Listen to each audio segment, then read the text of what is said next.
Bapak Ibu rombongan 10 siap-siap ya. Hingga kloter 11 calon jemaah haji yang sudah berangkat berjumlah 4.928 jemaah. Dan pagi tadi pada pukul 10 pagi kloter 12 yang berasal dari Kabupaten Muara Enim dan Kota Palembang juga sudah diberangkatkan dengan total 449 jamaah, termasuk 5 petugas. Dan total semuanya hingga kloter 12 yang sudah berangkat berjumlah 5.377 jamaah.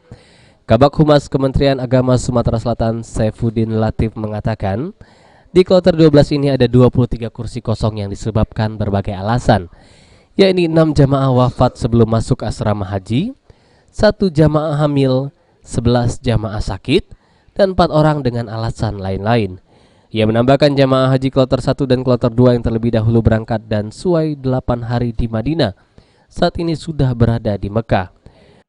Sekarang sebanyak 5.377 jamaah yang berangkat dari embarkasi Palembang, baik dari Bangka Belitung maupun dari Sumatera Selatan.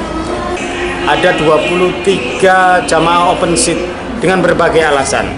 Ada yang meninggal sebelum masuk asrama, ada yang sakit, ada juga yang hamil, ada juga yang alasan pribadi yang lain-lain, dan jumlahnya 23 jamaah yang open seat tidak bisa berangkat.